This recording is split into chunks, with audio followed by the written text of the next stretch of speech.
We are a couple days away from the Cowboys starting training camp out in Oxnard, California. With that, I wanted to do a video talking about the questions that I had for this Cowboys team going into training camp that I want answered so that we can get a broader sense of what team are we getting in 2022 and what we need to do for anything else in the long term. So before we get started with this video, if you can like this video, that'd be greatly appreciated. Subscribe if you're new and hit the notification bell. Thank you for that. But most importantly, leave your questions down below. And we'll have this as an archive to kind of figure out, okay, well, did these questions get answered?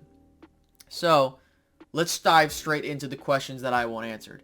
Number one is the overall question for Dalton Schultz. What is going to be the Dallas Cowboys plan at tight end? We get it that Dalton Schultz is going to play this year on the franchise tag. That is no question about that. However, I want to see more so what happens behind him. What happens with Jake Ferguson and company? Do they get involved more?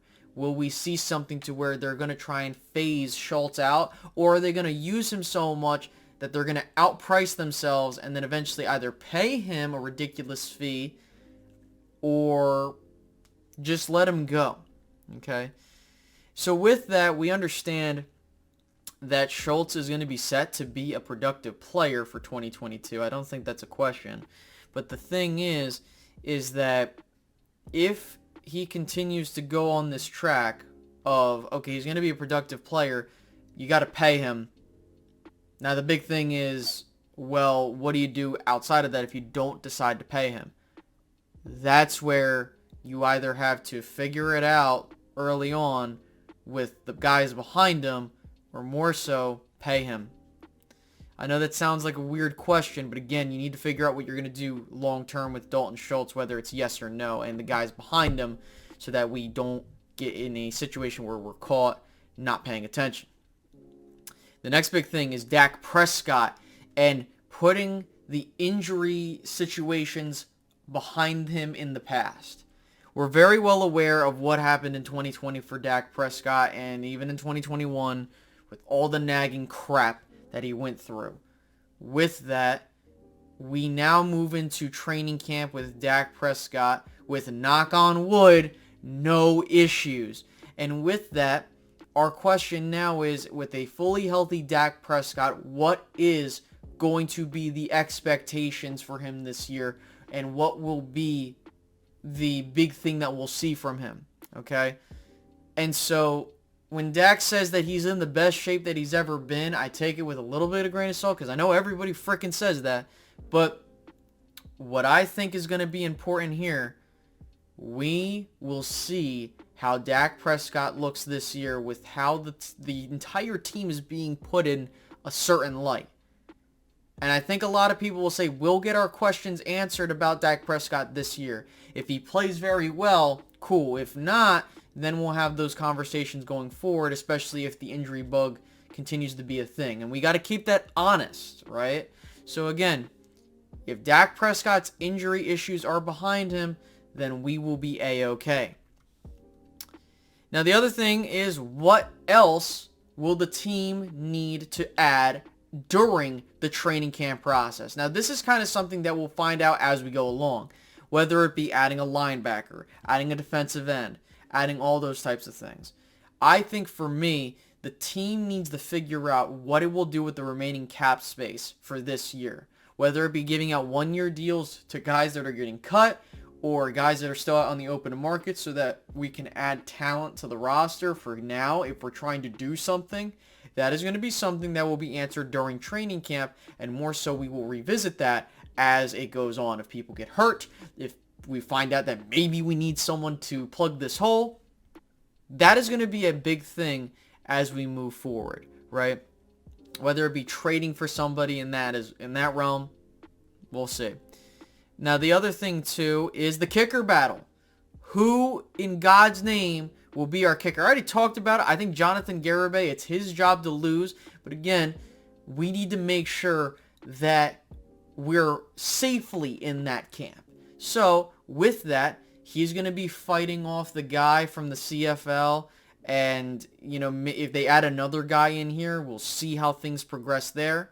But I think at kicker, I want to see who emerges, and I'm hoping Jonathan Garibay does, because I really would love to see him going forward.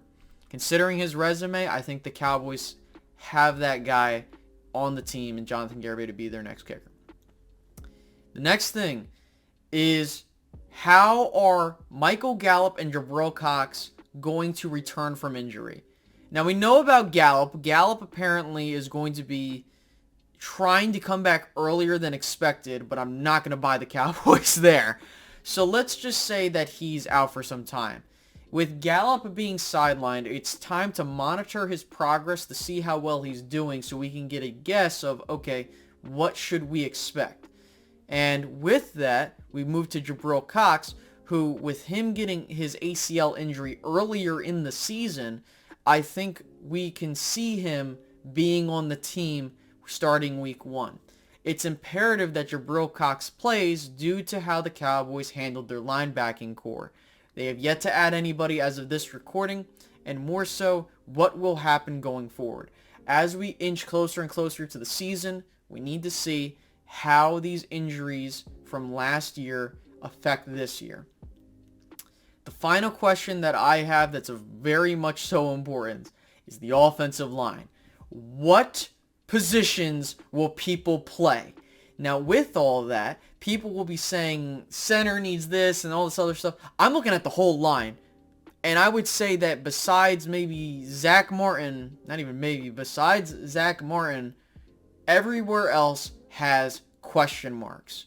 You might be saying, well, how so?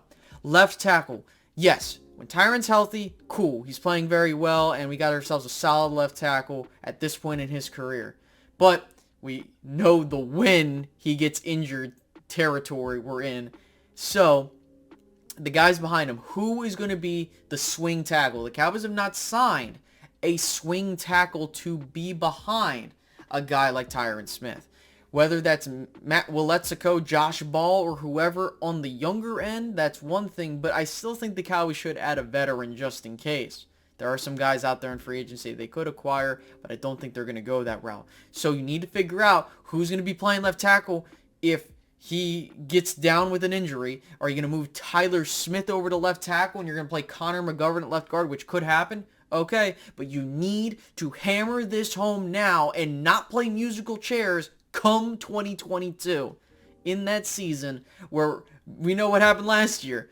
I don't want that happening again this year. So you need to figure out that left tackle spot. Also, left guard, we know what's going to happen now with Tyler Smith, but you need to stick with him unless your plan is to move him to left tackle or whatever the hell. You need to be consistent. Center is open field competition. Tyler Biadasz, while he is the starter, is not far and away the guy that will be the starter. And when I say that with a bit of doubt, it's because there has been language that has been said by Stephen Jones and others that have an indication that that center spot is not yet decided. While Tyler Biadasz does have the lead because of him being the starter, Matt Farniak can make a push to become the starter, and the guy behind him, Alec Lindstrom, the undrafted rookie free agent, can make a play for being on the team. So, we're going to keep an eye out on that center position to see how things develop there. And at right tackle, does Terrence Steele take the next step at being a solid right tackle, or rather playing at a higher level? We've seen the improvement with Terrence Steele, but the question is how high is his ceiling? If he continues to develop like he has, we should see the best version of him in 2022. If that is the case, the Cowboys need to re-sign him as soon as possible to avoid any issues going forward. And with that being said, that covers all of the questions that I have going into 2022 training camp for the Cowboys. And leave your questions down below, and we'll talk about what we think we want to see going forward. So guys, with that being said, I will catch you guys later. The podcast should come out sometime on Monday or Tuesday. You guys have decided you wanted me to talk about Eagles fans leeching off the team, so we'll get into that during that period of time. So I'll catch you guys in the next one. All right? Have a good one. Goodbye.